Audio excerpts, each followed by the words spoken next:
Okay, so I think this might work. Maybe I just needed to get on and back off again. I don't know, but I think so. Hopefully, we will stay connected, and at least through the course of this show. We have Maggie went downstairs. She's going to keep an eye on the stream over there. We have Hadassah with us today, my youngest daughter, and Isaac is here. So today is a day that we are going to finish our story. So we are here in a pub. It's little like upstairs attic area of this pub in the town that we live in here in Idaho, and we are going to finish our story from last week. I had planned on singing today. I had planned on teaching you a dance today. But we are going to kind of forego that stuff and tell our story, to finish our story. Hopefully, it's kind of a long story, so if you did not get to talk, or I'm a little flustered here with the new environments. I'm constantly, and seems like in new environments, and I'm a little bit flustered with the connection and all that, but I'm trying really hard. I really want to make this happen every Shabbat for you. Here's Maggie. This is Maggie. And Hadassah and Isaac, and I am Rebekah and we are the Garvin family, and we are Teshuvah Ministries, basically. Shabbat Shalom, and I hope you're having a really good, restful day. I actually, last night, how long did I sleep? 12 hours. I slept 12 hours last night. When did I go to bed? I went to bed at 6 o'clock last night because I was so tired, and I slept for 12 hours. So, and I got to actually sit by myself this morning and read a book. It was a beautiful morning for me. I got to read a book by the fire this morning while all you guys were sleeping. Yay! All right, I guess we are back online now. Sorry for that. On some level, I'm about ready to cry. Hi, ladies. So,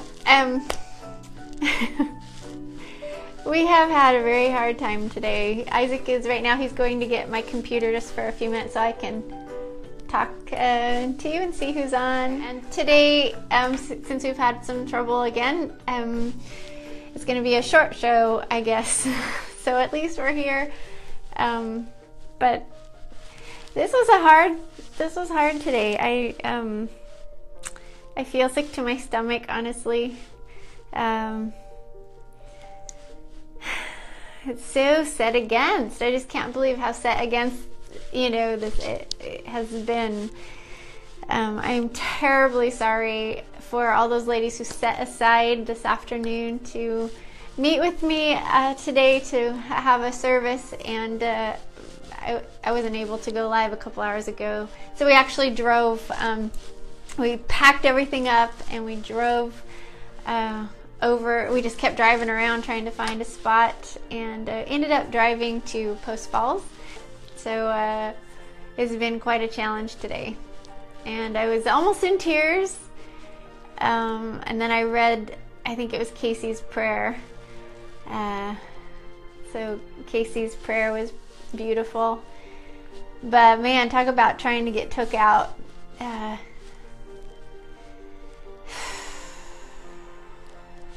just want to cry.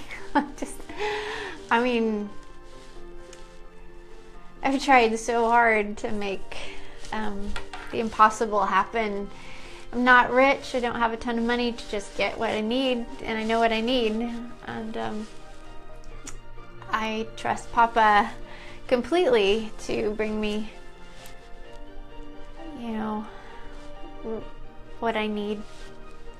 And he does come through. He has come through. It's just a matter of sticking with him. I think I'm bringing my heart along for this kind of insane ride.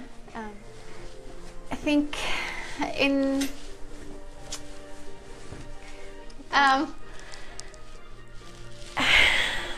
to gather ourselves, Yehovah Elohim. I don't think I can top Casey's prayer. I don't need to top it. I just want to claim it and all the words that she spoke over us. I just pray again right now and ask for your coverage over the internet and our equipment and everything that we're trying to do to reach out and be a blessing to ladies who are coming out of Babylon and who want to turn to you and repent and need support and need love and need encouragement. And perhaps the ladies, have done this longer than me, but perhaps they just need fellowship and want to see a smiling face, and instead of those grumpy faces on the internet, Papa, you know why I'm here. You know why you put the fire in me and it burns so hot, and I don't know how to get rid of it. And I just want to serve you, want to serve the ladies. But this has been quite a hard time. It's been quite a trial, Papa. And again, I beat on your chest and ask you for what I cannot do for myself. You must come through, Papa, as you have done in the past. If you don't come through, Papa, then I can't do this. But then I still have that fire burning, so please take care of Teshuva Ministries. If you want to, if you are pleased with me, Papa, then come through for me so that I can bless your name across the internet, so that I can praise your name and bless your people and bless your son. That's all I want to do with my life. Amen. I think I'm going to need some tissue. Okay. You promised you wouldn't. No, you didn't. No, I didn't. Okay. Do I have something? Sorry, ladies. So, no, I need my Rebekah is a very happy person. Except when she's not.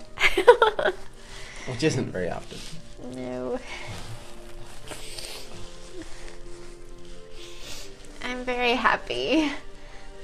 I'm happy through all kinds of things. And I can see joy in even the hardest situations. And I can see Papa's hand in almost everything. He's got his fingerprints all over stuff. And when I see that, it doesn't matter what I'm going through, because the King of the Universe is with me. I mean, how can you be unhappy if the King of the Universe sees you and is coming through for you? And that's the part, honestly, it's a great segue into the rest of our story, because that is truly the rest of our story. I mean, if this was supposed to be part 2 of the Garvin exit story, so the story of our exit out of Babylon. And this is probably the most powerful part of our story, and probably the one most set against saying anything about, because frankly it is all about how Papa has come through for us and how he took us out of Babylon and took us to the wilderness and let us know who he is and let us know who we are in relationship to him, and let us discover what we were supposed to do, what that narrow path was. So and through all of that, I have seen the fingerprints of Elohim. So it really didn't matter whether we were living, in a teepee in the woods, or whether we were in town in a nice little home, or if we were starving, not starved, we never starved, but if we were really hungry and just eating, rice and beans, or freezing really, just going through these awful winters in a tent. I mean, through the whole thing, it was enough for my heart to know that the King of the Universe saw us, and he picked us out of the nations, and out of our families. Like, we don't have families doing this with us. Both our families do not walk this path with us. But even in the loneliness and in the financial disaster and the ruin, that sort of thing, and all the loss and all the heartache, I saw the hand of the creator of the universe on our lives. And to me, that was, that was enough to keep breathing. That was enough to keep going on. So, sorry.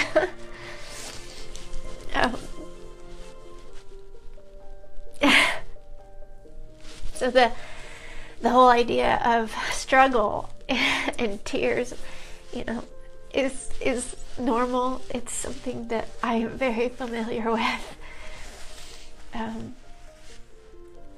Isaac processes things different than I do. I kind of smile through the pain. He gets mad. He gets grumpy. There's different people deal with the stress and the trauma of being set apart in different ways. So I am going to say that. I'm going to say that and I'm sure that many of you can relate, because there is a huge amount of trauma that comes with exiting Babylon. I mean, just think about everything that Papa has to deal with, and the risks that he takes to actually get people out of Babylon. I mean, he's taking a huge risk, because you can do one or two things. You can say yes to his wilderness time. You can say yes to the trials that come to you, and you can hold tightly to his hand, and you can trust him with all your heart and know that this is for the best. Or you can get mad, walk away from him, and get basically pissed off and just say, I don't want any part of this. So we believe that the scriptures makes it very clear that he walks real time with us, and he takes huge risks. Elohim, all three of them, take huge risks when they extract someone. I mean, if you look at our story, and frankly, I don't think today we're going to get to tell you the rest of our story. I want to tell it. I want to have time to tell it. So if this internet works good, we'll come back next week. We will be back next week. I'm going to do a lot of researching this week. Yeah. We'll get it figured out. And, we're in the process of a lot of change in our own personal life and trying to figure out how to do this. Because I feel it's important. I really do. I want to be there to support you. I have talked to, I'll get back to this in a second. I have talked to so many ladies over the course of the last couple weeks. I mean, ever since I've been doing this, so many ladies, you're all having major stories that, trauma, you're going through trauma, you're going through a huge process in your life where this extraction is painful. One of the things when we first came out, we related it to, I don't know if you've seen The Matrix, but in The Matrix, it's kind of an interesting video, and I absolutely love the first Matrix, not any of the consecutive ones, but the first Matrix with Keanu Reeves. Is that right? How do you say it? Yeah, Keanu Reeves. Anyway, who's that black actor? I can't remember. Slipped my mind. Anyway, it's a great flick if you can look at it through spiritual eyes, it's a beautiful movie that helps you awaken to your reality, I think. And one of the things that spoke so deeply to us was a very graphic scene where he was basically being reborn again. He was this birthing process again, or coming out of the matrix, being extracted out of the matrix was unbelievably, just intense. And I don't think that Papa takes this lightly. The risk that he takes, the rejection. We could reject him, or we could come on board.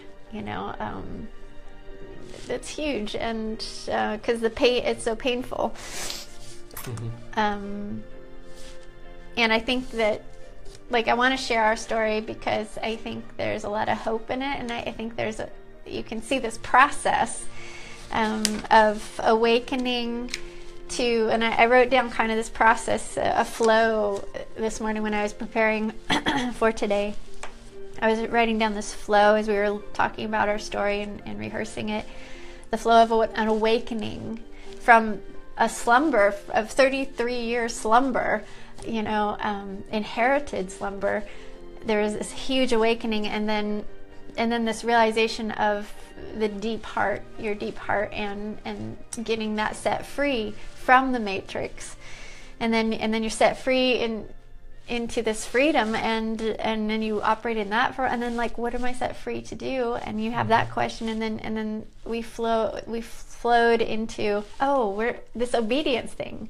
We're here to obey, so this awakening to your discovering the heart, to freedom to do what? We're free to obey, and then that means returning to Yehovah, and then discovering that actually we had made a ton of agreements, and we were aligning ourselves with different institutions, different things within the matrix. We were aligning ourselves, and had for like 33 years, and didn't even know that these alignments were like bad, and that they were causing havoc in our hearts and in our journey towards the happily ever after. So we were learning to break these agreements, and then went through this huge cleansing process, and that incredibly painful. And then moving from the cleansing, so once we were finally cleaned up, then we entered into this beautiful covenant, this marriage type arrangement, and then found out which covenant, which contract it was that we were actually discovering, which contract was actually available to us now, in the new covenant, and I call it the new contract. And then from there we went to a place where he began to actually continue to cut us free. Like, we thought we'd already been cut free. We hadn't. And it was like, I used to describe it as like this, having a helium balloon on me, or I was the helium balloon or something, and all the strings that pulled a helium balloon down, and he was, remember? The hot air balloon. Thank you. Hot air balloon. Tethered to the ground, yeah. Yeah, hot air balloon that was tethered to the ground, and he was cutting the rope, the tethers, one by one, and it got to that everything was cut but that central one, and talk about painful, because all the pressure's like on that one, and then he cut that, and just like started floating, and and started rising above everything else in my heart and in my spirit, and but once we got set free, then it was like this huge wilderness time on us, and that was like life-changing. And after being to Israel this last Sukkot, we went to Israel for Sukkot this last year, if you don't know that already. I haven't talked really publicly about it yet, because there's a lot to process, because we had really pretty high expectations with going there, but just quickly, I just don't want to drag you through the whole story here, but I had a really, really, really hard time, like, hearing the Ruach HaKodesh while I was there. And I felt like it was dead. Like, there was a lot of religious activity with no heart. There was a lot of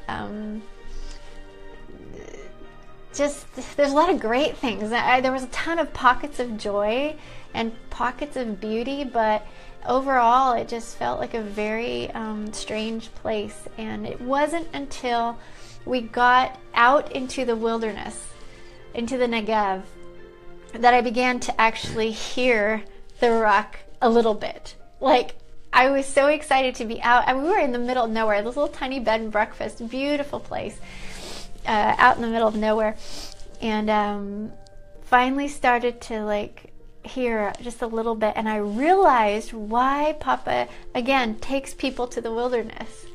why he cut Moses free and took him to the wilderness. He took Joseph to the wilderness. He took Israel into the wilderness. He takes Israel into the wilderness so that he can have her all by himself, so he can minister to her, and so she will begin to know who she is in relationship to him and who he is in relationship to her.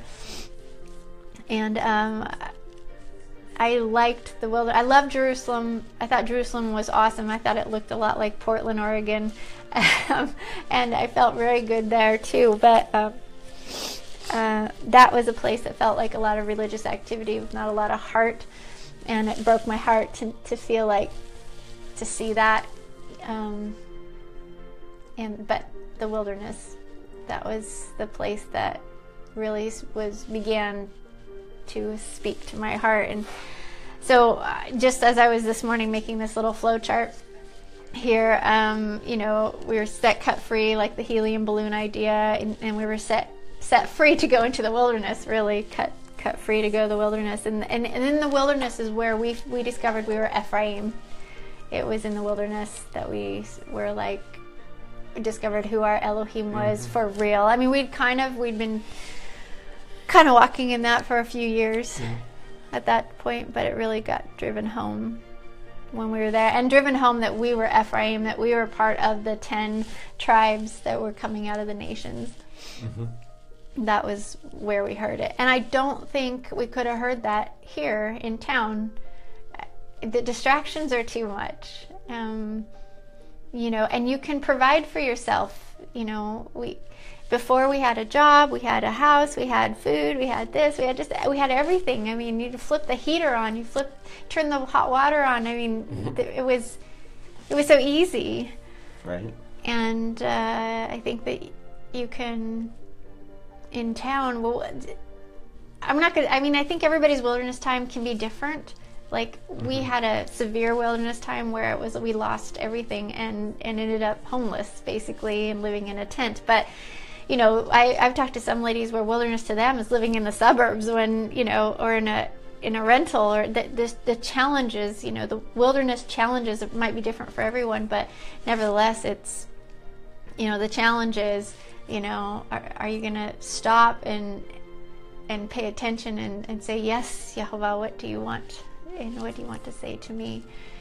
But I really think, though, when you have the ability to provide for yourself in every way, it's really, really hard to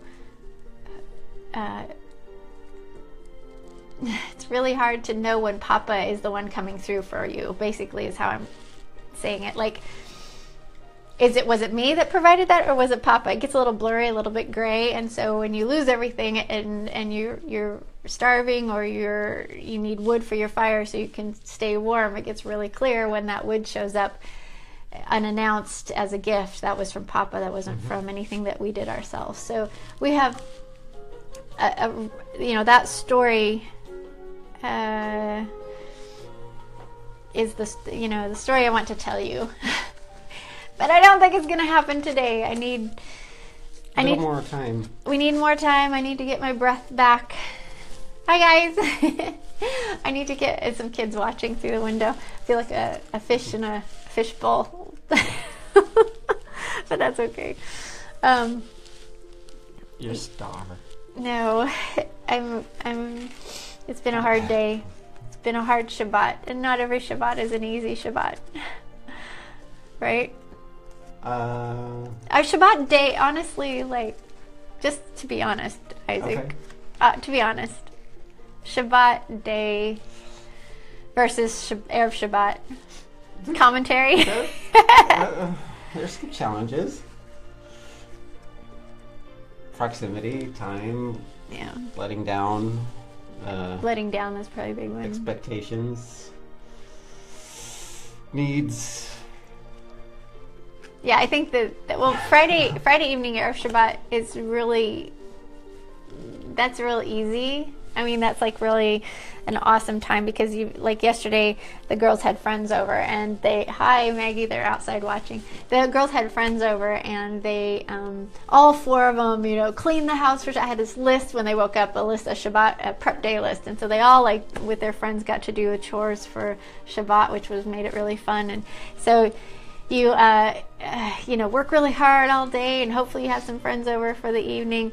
Or you get to like have Shabbat, Erev Shabbat in your PJs with the candlelight and a nice meal and stuff. And for some reason, man, that evening just rocks. It's really, really easy to get into Shabbat. I love that evening because you get to really make the decision and set this day apart. But then you wake up the next day after a beautiful evening, and you're so full. You're full of candlelight and good food and good conversation. And sometimes you get fellowship that night with new friends, and it's really beautiful. But then you wake up and it's like, you know, I have to close my computer. I have to close stuff down on Friday as I come into Shabbat so that I can really let work go, so I can have the rest that I need.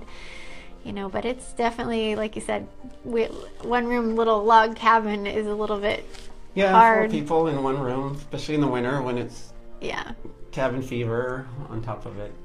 And kids and dogs that are not happy, and cat can't go outside because it's so horrible. So it's just a little bit difficult. So I don't know, you probably have a solution for that. We have every Shabbat I say to myself, well, we get to try again next week. You know, if it's not the greatest Shabbat in the world this week, the great thing about Shabbat is it comes every 7 days, so you get to try again. So, and there's been times where we've had, you know, a long stretch of fabulous Shabbats. I mean, you know, with going in the mountains and hiking and being in nature, or the beach. We go to the beach a lot on Shabbat during the summer. Or hiking and stuff. And then when there's people over, guests, then that changes the dynamic and makes it. Yeah, it does. Typically.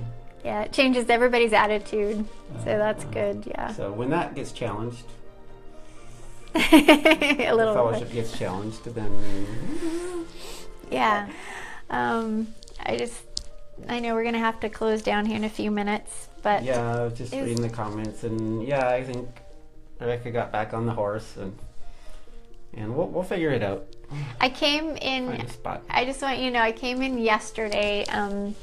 Okay, so we've had this huge snowstorm that blew in yesterday, or the day before actually. So it blew in, it made it so basically we couldn't bring the friends into town, so we had a big sleepover and stuff at our cabin with the teenage girls and stuff, which was terribly fun. But they had to get home at some point, and I needed to come into town to make sure that I had a good place for internet for today's show. So I came in yesterday, and when we left the cabin, me and the girls and I, excuse me, proper English, when we left the cabin, it looked really fine. It was good going until I got out on the freeway, and I came past the eagles, which right now the eagles are incredible up here on Coeur d'Alene Lake. There's 300 eagles, and we get to drive every day through the area where the eagles are. The bald eagles. Yeah, bald eagles. Yeah. And they're just, they're soaring. I am just mesmerized right now by the eagles. I want to go out on a canoe. Anybody want to go canoe with me out under the eagles? Oh, I just find that beautiful. Anyway, just they're soaring, and I want to soar so bad. Anyway, so I'm driving up past the eagle, under the eagles, and then up this hill, and as soon as I get up the hill, there's this huge blizzard that like I can see is like in front of me. I can hardly see 20 feet in front of the truck, and at that point to turn around would have been like, I mean, I had to go like almost another 5 miles before you could even exit. Another 5 miles before I could even exit to turn around, so I decided just to go, and so I kept going into town. Ended up getting there just fine, but 25 miles an hour on the freeway kind of thing. And when I got in, it was kind of late. Sunset was going to happen in probably an hour and a half or so, and I thought, I'm just going, because I was going to drive around and try to find the proper place to be here today, and because the other place wasn't working, and I just decided for safety reasons that I was going to turn around and go home. So Anyway, I would just so appreciate, I do appreciate you. There's so many ladies here that I have been talking to who have encouraged me and who love what I'm trying to do. And I thank you from the bottom of my heart. And you know, today was hard. My stomach's kind of in a knot, but it'll be fine. It'll be fine, Papa. It's his blessing. Obviously, this internet is fabulous, and people will. The ladies who missed out, or I missed out on providing for earlier, they'll come back and they'll see this in the feed. So thank you, ladies, for being here. Is there something else, Isaac, we should chat about before we go? Because I think we've got about 10 minutes left. Yeah, maybe 5. Like I said before, we're going to go ahead and we will talk about our story, finish our story next week. If you would like Torah portions, this is so not the place for them. I'm so sorry I don't have that to accommodate you on, but I know of many places that do. What we do is okay, how do I explain? There is a rhythm that Papa has created, and a system by which he wants us to study has already been created, and that's what we do. And it's called the feast days. So what we do is, now the Torah portions are great. There's a lot of great things in the Torah portions, but when we look at a feast coming up, this is the rhythm that he wants us to be in. So we look forward to the next Moedim, and we say we study that, so that when we come into the Moedim, we are filled up and ready to actually celebrate the Moedim that is ahead of us. And so many times the Parsha does not align with that. Well, almost all the time it doesn't align with that. So you're coming into that feast day without studying it, without spending time in it. So we don't go to the Parsha. So what we will be doing from here on out is basically walking in rhythm with Yehovah. I like to call it that way because I'm holding his hand. I'm walking in rhythm with him, not the rabbis who actually created the Parsha. So we do the feast days and take them very seriously and consider them his what do you call that, study guide? Study guide. Yeah.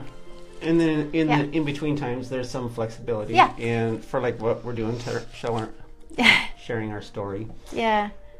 And I think the group's still small enough. It could also be somewhat driven if there's by what's going on in the world, in the stuff. Community. Oh, in the community. Sure. That we're aware of through interactions and stuff. Yeah, I mean, there's definitely, because in the summer between Shavuot and the fall feast, you have some time in there and stuff, and you have different time, like between the fall feast and Hanukkah and stuff. But there is so much to study about his feast, and they're so huge. You know how it is. You can't mind the depths of them, and there's so much there that after doing this for so long, I don't think that there's too much more that we need, because it's all there. I mean, the subject matter is all there, and it's just mining those subjects, that's the important thing. Not a lot of people believe that that's the right thing to do, but we want to obey Papa, not man.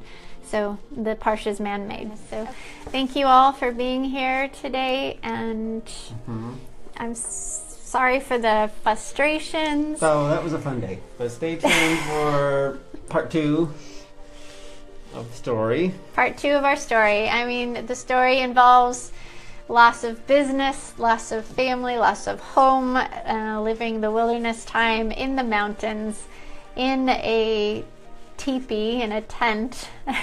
So, and then coming out of that. And we're going to share our story with you. So, and someday there'll be a book, but not yet. This is as close as we're getting. I don't know if we've told this story before, honestly.